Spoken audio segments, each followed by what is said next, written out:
Future Hacker. Life. Path. Future.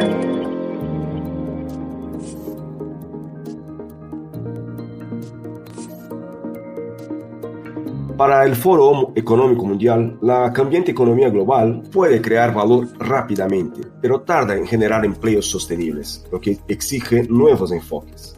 Una parte significativa del crecimiento neto de empleo desde 2005 se ha producido en las categorías de trabajadores independientes y por cuenta propia, lo que significa que lo que antes se consideraba trabajo no estándar se está convirtiendo en la nueva forma.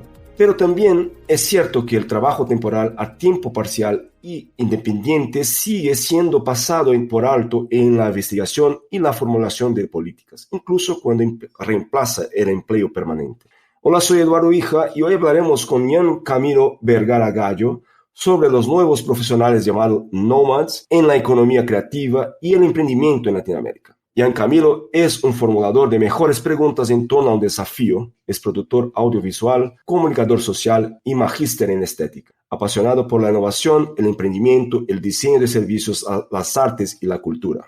Ha trabajado en medios públicos por más de 18 años. En Colombia fue director del programa Medellín Digital en 2011, desde donde inició un proceso de análisis de modelos de economía colaborativa y creativa en entornos comunitarios y empresariales. Experiencia que le permitió poner en marcha a Human, Economía Creativa, un emprendimiento social que hoy lidera y con el cual acompaña procesos de innovación abierta, intraemprendimiento, desarrollo de productos y servicios para entornos públicos y privados. Hoy es igualmente cofundador de Enway, Empower Wellness, una startup del ecosistema de Health Tech.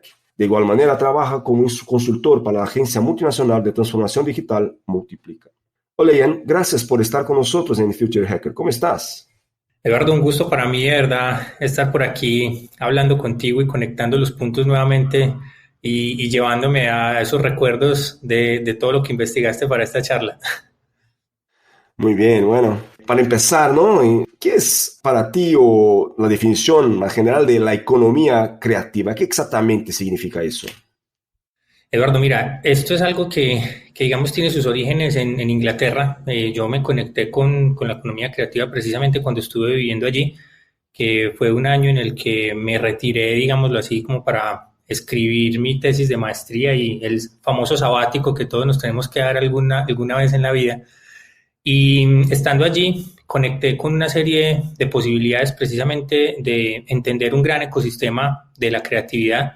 Y cuando conecté con The Creative Economy, que digamos es el concepto en el que está enmarcado la economía creativa, encontré que había un gran capital precisamente de innovación y de creatividad alrededor de todas las disciplinas que lo componen, que son bastantes, que en principio están, digamos, como muy conectadas y muy relacionadas con el arte y la cultura, pero donde la ciencia también genera un papel importante e impacta de manera relevante en la vida de quienes están, digamos, insertos en todo este ecosistema de creación y de agregación de valor en el mundo, porque al final de cuentas lo que hay detrás de la economía creativa también es una necesidad de crear impacto, de mejorar la calidad de vida de las personas y de incluso de quienes están siendo parte de ese ecosistema, de trascender como seres humanos. Y eso fue algo que me hizo mucho sentido, que me conectó de manera profunda y, como decimos aquí en Colombia, me empeliculé con el tema. Y también, ¿no? Sueles hablar también del tema de ¿cómo relaciona del tema de la innovación disruptiva y esto de la economía creativa con la innovación disruptiva? ¿Cómo eso se relaciona desde tu punto de vista? Eduardo, mira, hay un tema importante y es que la definición de disrupción es, digamos, como la asimetría que hay entre la oferta que tiene un mercado y la demanda del mismo, ¿cierto? Es decir, como que tú puedes estar en disrupción hacia arriba o hacia abajo, en adolescencia o en entregar más valor del que la gente valora alrededor del ejercicio. Eso sucede mucho, eso es algo que precisamente siento que, por ejemplo, en muchos de los casos me ha pasado a mí. Yo siento que he estado como un poco a destiempo, por así decirlo, es decir, como que por estar investigando tanto lo que se viene, no conecto con lo que realmente está insertado hoy y a veces quiero llevar, digamos, como a esos entornos que todavía no están preparados para, los quisiera llevar a que estén en un siguiente nivel. Y eso a veces es una disrupción, esa es la que yo llamo disrupción invertida, en términos de que tratas de imponer algo en una sociedad o en un contexto que para el cual todavía esa sociedad y ese contexto no están preparados. O lo contrario, que la sociedad o el contexto está completamente preparado para algo y tú estás en el paradigma completamente anterior. Esa asimetría, digámoslo así, de posibilidades es a lo que me gusta a mí llamar disrupción, porque realmente el concepto se define como el momento en el que algo cambia definitivamente la forma en la que se hacían antes las cosas. Y es impensable volver a la forma en la que se hacía antes, ¿cierto? Eso es un poco lo que sucede. ¿Qué pasa? Cuando las personas conectan los puntos y se dan cuenta que eso sucedió, lo adoptan de manera natural. Y uno de los grandes ejemplos es lo que sucedió con el tema del teletrabajo post pandemia. Sabíamos que muchos lo habían intentado, muchos venimos trabajando en teletrabajo hace quizá más de una década, pero para unos solo fue posible a partir de la pandemia, en el momento en el que precisamente un factor completamente externo o impensable entra a cambiar completamente la realidad y te hace asumirla de manera abrupta. Eso fue un poco lo que sucedió ahí. Y en este contexto, ¿no? de la disrupción de los nómadas, nos explica un poco ahí qué exactamente significa nómadas, qué tipo de perfil estamos hablando aquí. Eduardo, mira, nómadas es un concepto que emerge de dos personajes que particularmente aprecio mucho porque los conozco y soy muy amigo de ellos, que se llama John Moravec y Cristóbal Cobo, uno americano y el otro chileno. Ambos hace ya más de una década escribieron un libro que se llamaba El aprendizaje invisible. Ese libro para mí marcó un hito en la historia y yo creo que todos deberíamos pasar por ese libro porque nos abrió las puertas a entender que quizá yo no tenía que pasar por una universidad para formarme como profesional y empezaron a conectar una serie de posibilidades alrededor de lo que implicaba el modelo de autoaprendizaje y de entender que el conocimiento está libre y que tú llegas a él en la medida en la que lo buscas y vas yendo paso a paso a encontrarte con él. Y ellos plantean la conjunción de dos palabras, la palabra conocimiento, por eso know, de saber, y maths, de nomads. Se junta, hay un juego de palabras entre conocimiento y nómada, entonces por consiguiente, si las llevamos al español, sería como los nómadas del conocimiento. Y estos nómadas del conocimiento son hoy una serie de perfiles que tenemos completamente, digamos, conectados desde hace mucho rato a un ecosistema donde no necesitan un lugar fijo para trabajar, quisieran jamás pasar por una oficina en la que incluso tuvieran que decorar o tener que estar ahí alrededor de 6 u 8 horas de su día invirtiendo su tiempo, sino que entienden que el nomadismo, precisamente basado en el mismo conocimiento, les permite moverse y tener una movilidad a nivel global sin precedentes, en la que incluso el hecho de estar viajando y al mismo tiempo estar trabajando se convierte en su lógica de día a día y en la forma en la que se mueven. Claramente estamos hablando de personajes que tejen redes de trabajo, que son abiertos a la colaboración, que entienden las lógicas sobre las cuales agregan valor desde el objetivo de la co-creación y de la forma en la que están trabajando con los demás. Y así se van moviendo alrededor de una serie de posibilidades que forman, digámoslo así, como una especie de ciudadanos del mundo que van por cada una de las ciudades en las que quieren estar, agregando valor y creando impacto. Una curiosidad, porque nómada significa alguien que está, como comentabas, ¿no? Alguien que puede estar en cualquier sitio, está en cualquier sitio en este contexto. ¿Es alguien que viaja, es alguien que no está en un sitio fijo o es algo más allá del comportamiento, más allá en términos de perfil, de la forma de trabajar, la forma de pensar, la forma de aproximar a un problema, por ejemplo? Claramente, Eduardo, esto es, digámoslo, también como un perfil que se proyecta a ser imitable, ¿cierto? Que es un perfil que en principio plantea, digamos, como una forma de ser, pero no todos tienen que tener exactamente las mismas características, ¿cierto? Al final, ese nomadismo del conocimiento es ser capaz de que quizá no haya pasado por una universidad, se haya creado su propia forma de aproximarse al concepto de conocimiento o de haber desarrollado un perfil como ser humano, o quizás sí haya pasado por la universidad y en ese sentido el nomadismo, en la lógica en la que va pasando de esfera de conocimiento en esfera de conocimiento para complementar su perfil. Una de las lógicas deberíamos, digamos, implementar todos es ponernos un poco incómodos hacia otras esferas de conocimiento, es decir, si soy del ámbito de las ciencias humanas o algo así, moverme hacia instancias de las ciencias exactas para hacer un ejercicio de complemento y al contrario, para poder, digámoslo así, desarrollar esos ambos hemisferios cerebrales y empezar a pensar desde las distintas fronteras del conocimiento, donde las ciencias duras contrastan un poco con las ciencias humanas o con las ciencias sociales o con las ciencias económicas, y en ese sentido crear seres multidisciplinares, al fin de cuentas es un poco lo que busca esta lógica de tener a unas personas que son bastante inquietos por el conocimiento y en ese sentido van moviéndose en cada uno de esos escenarios. Veo, por ejemplo, que el tema de no estar en la universidad, cuando hablamos, por ejemplo, de ciencias exactas o humanas incluso, ¿no? Todas las ciencias, la verdad. El apoyo de una universidad puede ser importante, ¿no? Tener el apoyo de una universidad puede ser una cosa que acelera este tipo de conocimiento, ¿no? Claro, Eduardo, hay algo y es que yo siento que por lo menos en las últimas 2 décadas el papel de la universidad ha transitado de un modelo completamente academicista a un ejercicio donde lo más importante es el aprender haciendo. Es el learning by doing que se convierte cada vez más en la forma de anclar conocimientos de manera real y en muchos de los espacios el aprender haciendo conecta con la investigación y con la investigación aplicada. ¿Cierto? Con el hecho de formular mejores preguntas, con el hecho de construir grandes desafíos sobre los cuales actuar y sobre los cuales agregar valor, estemos haciendo algo que realmente esté cambiando de fondo algo, ¿cierto? Que esté generando un impacto, que esté creando algo completamente nuevo. Y ahí es donde la academia y la universidad vuelven a crear un rol muy importante para las personas en términos de llevarlos precisamente a eso, al hecho de ser capaces de construir mejores preguntas hacia los fenómenos que vamos viendo y todo lo que nos vamos enfrentando. Hoy tenemos muy claro una serie de retos que se han venido trazando hacia el 2030 con respecto al tema de los objetivos de desarrollo sostenible. Si todos fuéramos capaces, por ejemplo, de entender y a profundidad ir a investigar con profundidad en cada uno de esos, creo que son 17 objetivos de desarrollo sostenible, podemos realmente conectar de la manera correcta con aquello que deberíamos estar haciendo hoy, ¿cierto?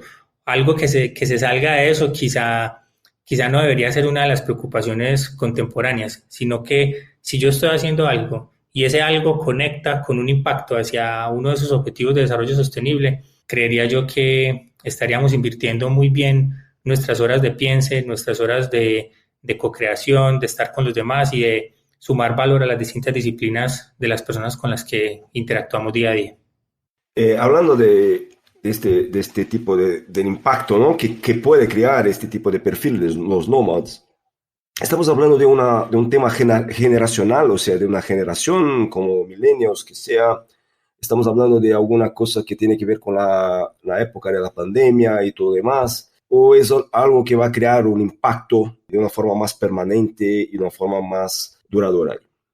Eduardo, claramente hay, digámoslo, una cierta tendencia a que ciertas generaciones se conecten más fácil con este tipo de tendencias que otras, que entienden más rápidamente este tipo de fenómenos y se insertan incluso de manera natural hasta sin entenderlo, ¿cierto? Si tú vas y le preguntas a uno de ellos, tú eres un nomad, te van a decir, ¿qué es eso? ¿Cierto? Ni siquiera lo tienen consciente, lo hacen de una manera completamente natural.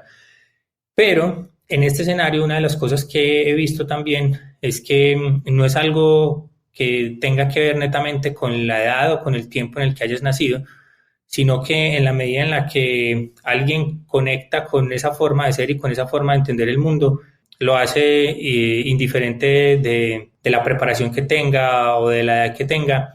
Y conozco nomads de todas las edades, ¿cierto? Que incluso podrían ser parte de las famosas generaciones como los baby boomers, que en teoría están de retiro y de esta manera antes, por el contrario, se insertan más nuevamente en un contexto de luego haber tenido toda una vida para una organización, entienden que su retiro es un retiro completamente activo y lleno de valor alrededor de eso que quizás siempre quisieron hacer y que por el momento de la vida que les tocó no pudieron hacer en algún momento. Entonces se retiran temprano y se retiran como a vivir una nueva vida. Y eso de entrada me parece maravilloso y completamente inspirador. ¿Cómo puedo saber si soy un nómada? Porque, bueno, tengo que viajar, tengo que vivir en otro país. tengo familia, por ejemplo, ¿cómo funciona eso en términos de organización familiar y todo lo demás? Es más que nada una actitud. Exacto, es que precisamente desde ahí, esa es la palabra correcta, Eduardo, es la actitud. Cuando soy capaz, digamos, de viajar entre distintas disciplinas, y ese viajar es en sentido figurado, en términos de conocer, por ejemplo, qué está sucediendo hoy con temas de inteligencia artificial, cuando toda la vida fui un abogado, por ejemplo, eso es ser un nómada del conocimiento, ¿cierto? Entender que hay una oportunidad y que ese entender qué pasa con la inteligencia artificial me puede ayudar a proliferar, digámoslo así, en otras disciplinas y en ese sentido crear esas mezclas virtuosas que llamo yo, de qué sale, por ejemplo, de un abogado y un científico, ¿cierto? Que nace de un músico y un matemático, de un médico y de una persona que sabe de ingeniería biomédica, por ejemplo, ¿cierto? Entonces empiezan a pasar una serie de combinaciones bien interesantes y yo creo que al fin de cuentas, para responder un poco tu pregunta de cómo sé que soy un nomad, yo creo que más que buscar ser un nomad es qué tanta inquietud tengo por el conocimiento hoy y me encuentro con el mismo a través de la gran oferta que nos permite hoy la conectividad y las amplias posibilidades que hay alrededor de una red como la que hemos estado viviendo para no solo hablar de Internet, sino precisamente de las redes también que tejemos en entornos presenciales que quizá derivan de una conexión digital a través de un espacio como Internet, pero que al final termina llevándonos a un proceso de precisamente hacernos esas mejores preguntas y empezar a tomar acción, porque quizá de eso puedo vivir, pero quizá si el tema no es que quiero vivir, sino que quiero agregar valor porque mi vida ya la tengo resuelta, entonces devuelvo esas posibilidades que me ha dado la vida en esos entornos de colaboración y de co-creación. ¿Te consideras un nómada? Claramente me considero un nómada, Eduardo, porque vivo esto, lo siento en esa línea, quizá no soy de los nómadas que viajé mucho en algún momento de la vida, en otro momento, ahorita estoy en el momento de estar más cerca de mi familia, de ver crecer a mi hija, precisamente como de echar un poco de raíces en el lugar en el que estoy, pero es algo que todo el tiempo me mantiene, digamos, en completa reflexión en términos de hacia dónde me puedo mover en las siguientes instancias y yo creo que soy uno de los que viaja constantemente porque interactúo todo el tiempo con gente de todo el mundo, ¿cierto? De manera virtual. Entonces a veces empiezas a sentir que quizá no es necesario un viaje para estar viajando, ¿cierto? Y que en ese sentido el viaje como lo conocemos tradicionalmente se resignifica y empieza a tener otro alcance alrededor de lo que podría pasar ahí. Perfecto. Bueno, estamos llegando al fin de nuestra charla, pero tengo una última pregunta que es, desde el pensamiento transversal de un nómada, ¿cómo has llegado al tema de health tech? O sea, desde economía creativa, del estudio del comportamiento de la persona, ¿cómo has llegado al tema de health tech como un tema prioritario en tu vida? Eduardo, mira, hay un tema y es que quizá es una de las macro tendencias que viene estando constante, al menos en los últimos 5 años. Todo gira en torno al cómo nos cuidamos más, ¿cierto? Cómo trabajamos en la prevención.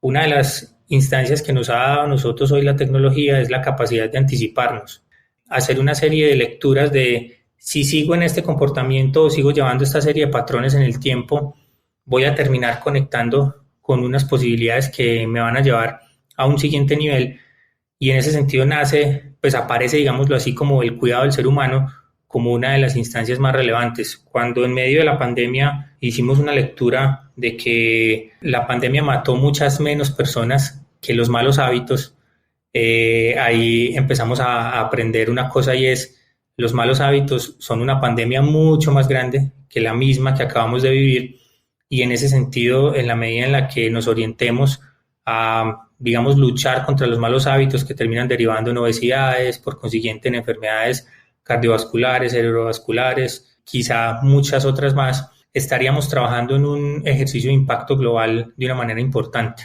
Entonces aquí, al final, más que de wellness, estamos hablando de un ejercicio de salud pública que impacta a todas las sociedades y que hoy conecta con un tema muy importante también y es la salud mental, la forma en la que entendemos qué tan bien está mi cerebro, qué tan listo está para afrontar adversidades y eso tiene que ver precisamente con aquello que ingesto y que le, digamos, introduzco a mi cuerpo como información que se llama alimento y que debemos entender muy bien también en un contraste entre alimento, actividad física, salud mental y buenos hábitos para poder comprender todo lo que hay detrás en términos de impacto de manera global. Muy bien, Ian. Nuestra charla está muy interesante. Te agradezco muchísimo por la oportunidad de hablarnos. Entonces, hasta la próxima. Eduardo, muchas gracias por la invitación y aquí estamos más que listos para hipertextuar todo lo que haya salido de esta conversación y seguir en contacto en otras redes. Mil gracias, Eduardo, por la invitación. Future Hacker. Life. Path. Future.